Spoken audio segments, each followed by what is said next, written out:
Salut à tous.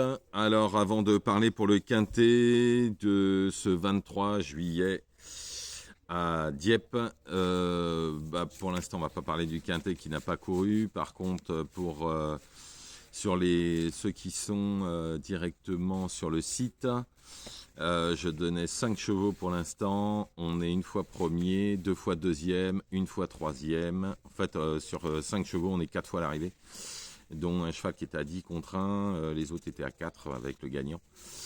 On va voir pour les 3 derniers chevaux. J'espère qu'on aura autant de réussite.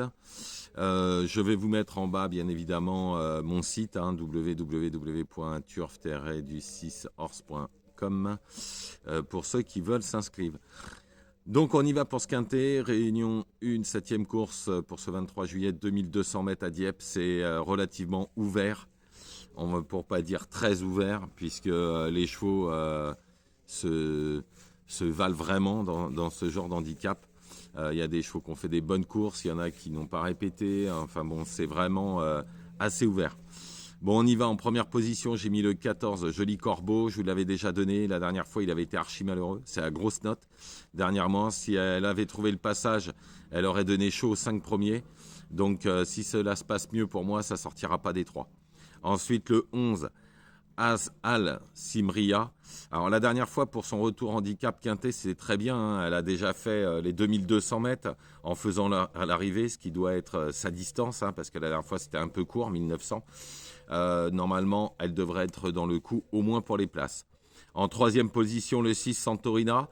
Cette fois-ci, l'entourage remet les œillères, artifice qui lui va à merveille. Sans incident, elle ne devrait pas décevoir. Ensuite, le 2, Nassandre. Alors, elle est prise en 42 valeurs pour son premier handicap, hein. J'ai regardé un petit peu les lignes, comme vous le savez très bien, je fais les lignes. Elle n'est pas trop mal placée, hein, puisque l'an dernier à Dieppe, elle battait Schmy, qui au même poids en plus. Et ce Schmy, il est en 43 de valeur. Donc après une rentrée nécessaire, on s'en méfiera. Ensuite, nous allons aller sur le 9, Matory Gold. C'est une attentiste qui a été fortement baissée au poids par rapport à la fin de l'année dernière. Passée de 39 de valeur où elle faisait l'arrivée dans des quintets, maintenant c'est 36. Tout sera une question de parcours puisque c'est une attentiste, mais elle garde sa chance. Ensuite, le 15, Rodena, sa dernière fin de course n'est pas passée inaperçue, 5e.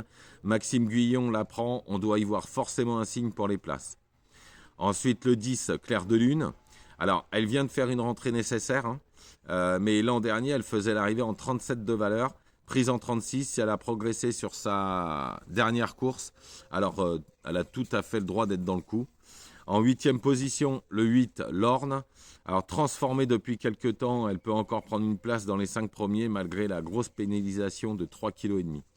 Et en cas de non partant, j'ai choisi le 7, Tarajal. Alors même si elle doit rassurer, hein, l'an dernier à la même époque, elle gagnait son quintet en 36 de valeur à laquelle elle est ce mardi. Il y a une livre d'écart. Donc en cas de non partant ou en champ réduit, pourquoi pas. Donc je récapitule pour ce quintet de Dieppe. Le 14, Joli Corbeau. Le 11, Alsfimria. Le 6, Santorina. Le 2, Nassandre. Ensuite le 9, Matory Gold. Le 15, Rodena. Le 10, Claire de Lune. Et le 8, Lorne. En cas de non partant, ça sera le 7, Tarajal. Voilà, je vous remercie, je vous souhaite une excellente journée, ne faites pas n'importe quoi.